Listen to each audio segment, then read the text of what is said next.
Здравейте! Днес ще се опитам да ви убедя, че съществуването на Делян Пеевски е не просто някакъв местен балкански феномен, но и гротескно олицетворение на глобални процеси.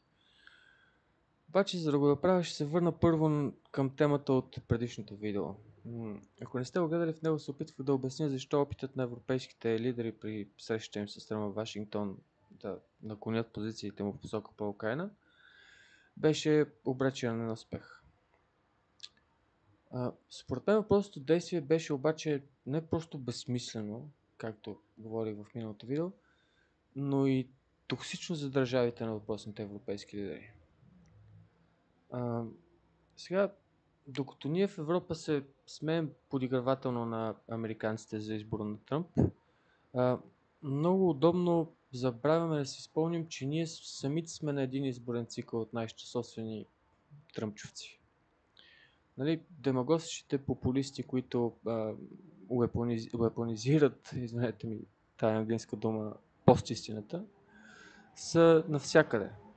Нали, от Фараш и неговото нашествие от лодки с мигранти, през експлозията от насилие и криминалност за алтернатива, нали, на алтернатива за Германия, че дори до краденето на 1 лев от бензин от хората и докладът на БНБ показва, че външният дълг на България е скочил до 90 милиарда лева.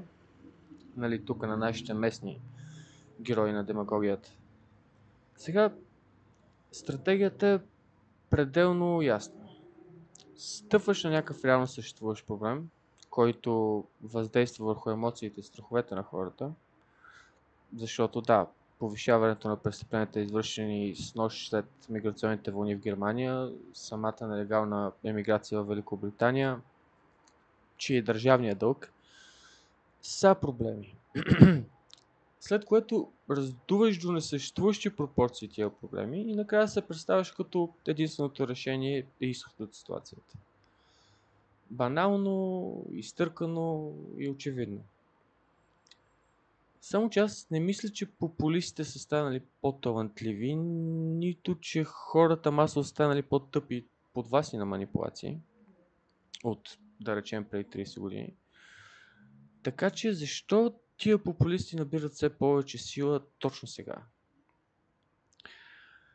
Причината е, че все по-голяма част от обществата ни са убедени, че институциите, партиите, политическата система като цяло не са там за да защитават техния интерес, а интереса на хората, които ги ръководят и изграждат.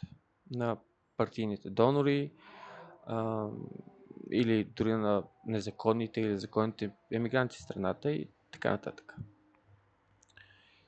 Именно тази криза на доверие отваря вратата за демагози като Тръмп по целия така наречен западен свят. Сега, защо тези страхове, причиняващи липсата на доверие, са по-силни сега, отколкото преди 30 години, ще разгледаме в следващото видео. Дали те обективно са оправдани, зависи от местоположението ви върху картата.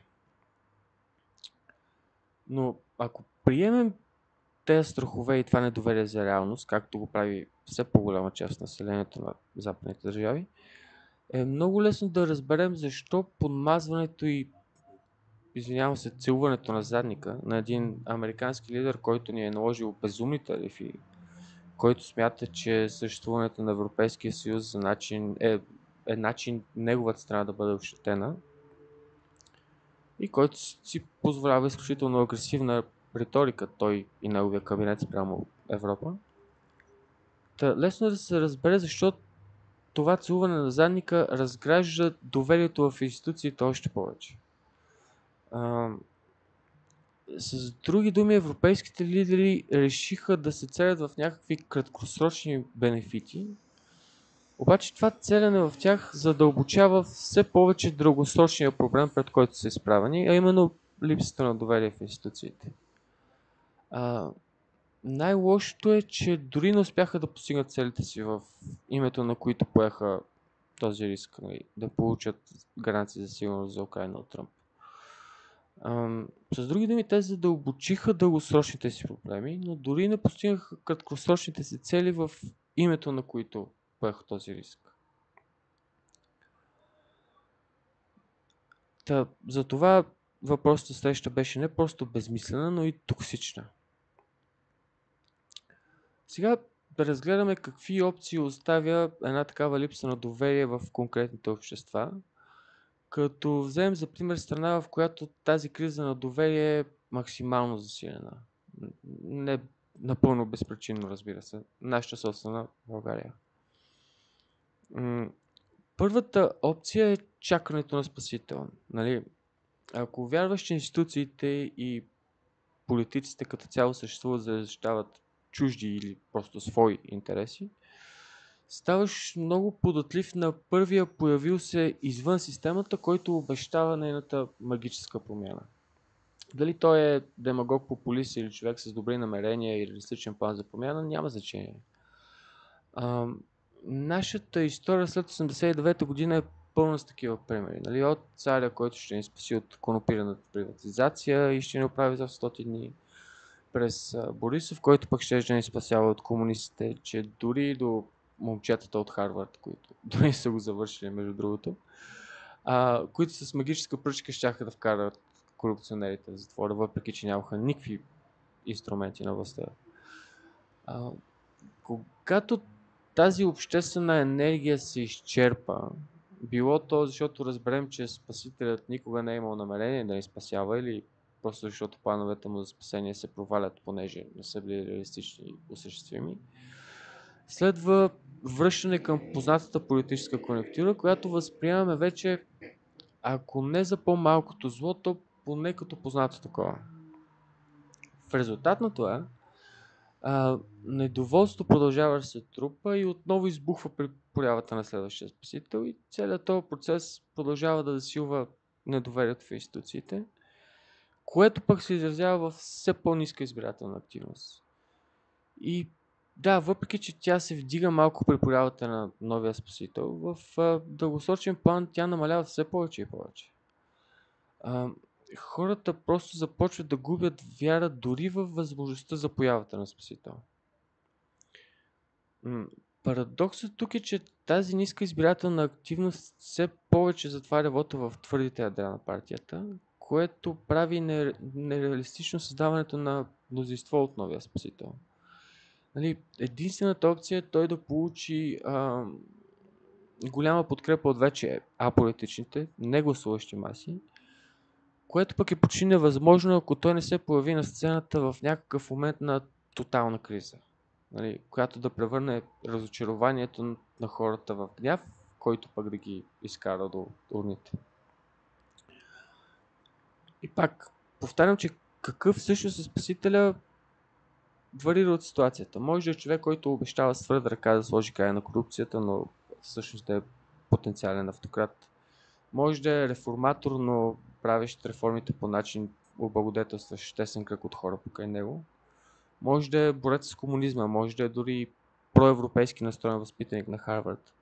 Наистина няма значение. Основното е да е идващ извън системата, която носи политическа отговорност.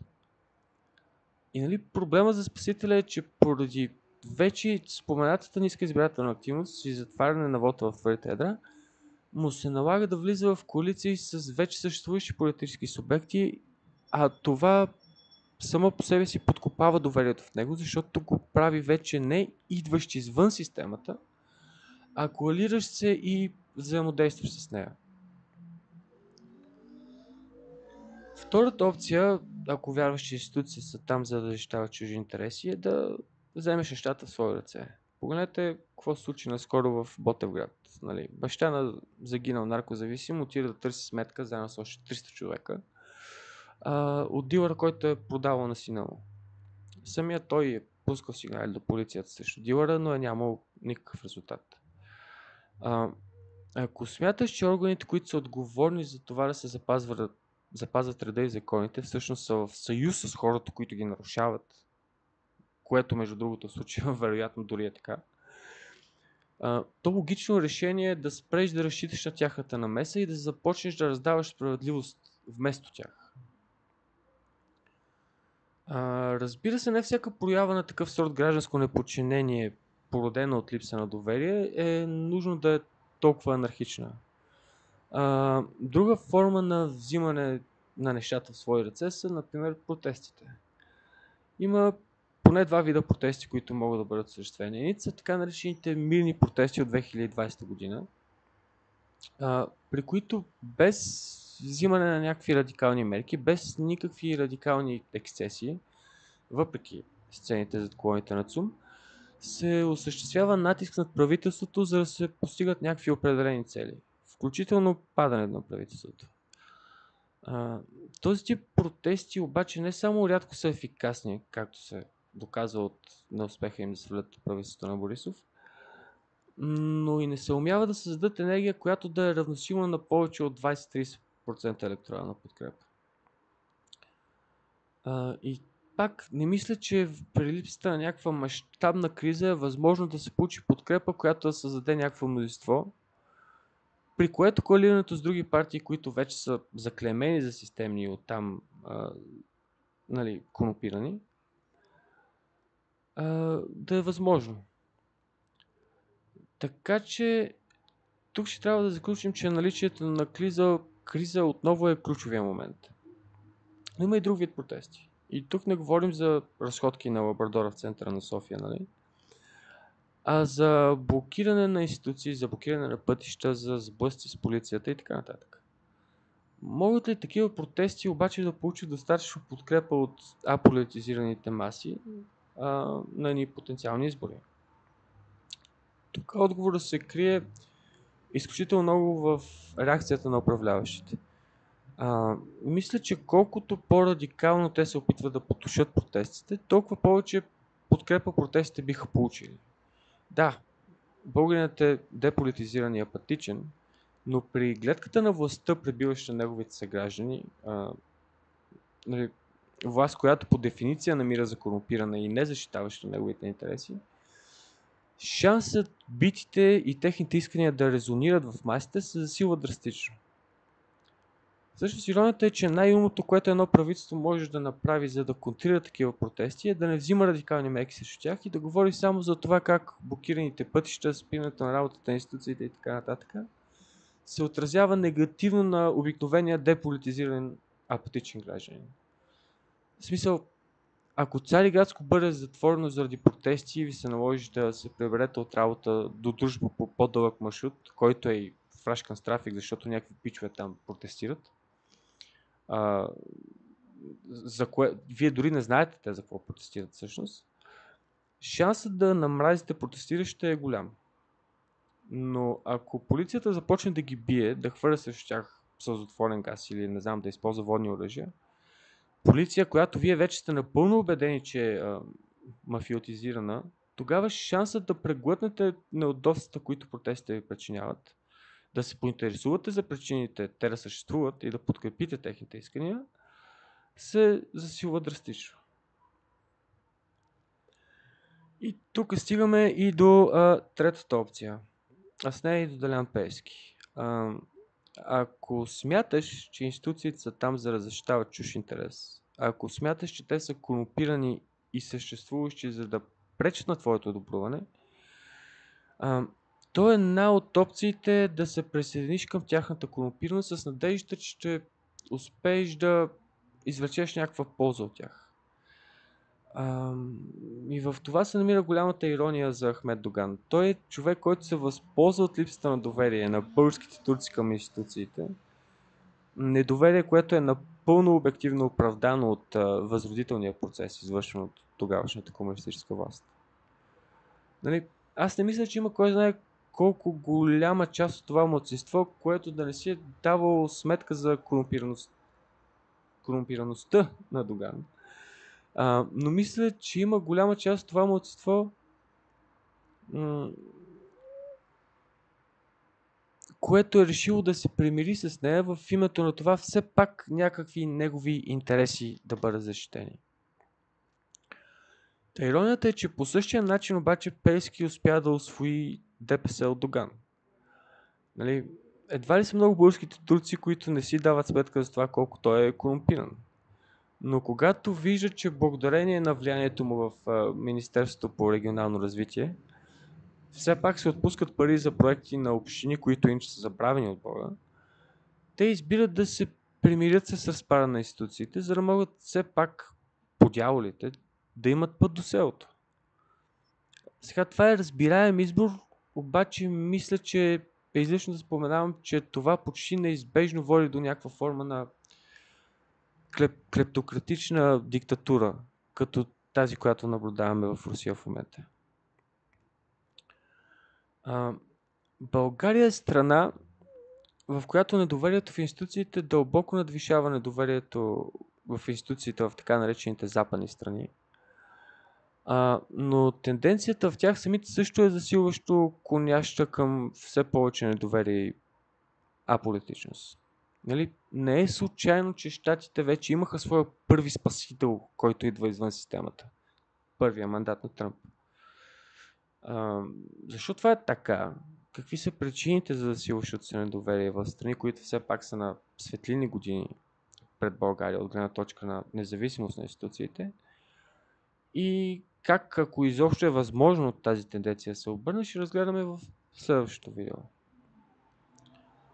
И между другото, сега няма да ви карам да харесате видеото или да сабскрайбвате към канала, защото за мен самия такива апели винаги са много дразнещи. Но ако не сте съгласни с мен или ако смятате, че съм изпуснал нещо, ще се радвам да оставите някой аргументиран коментар, стига да спазвате някакъв добър тон. Мисля, че в контекста на убийството на Чарли Кърк именно този добър тон е изключително важен. Лека вечер или приятен ден!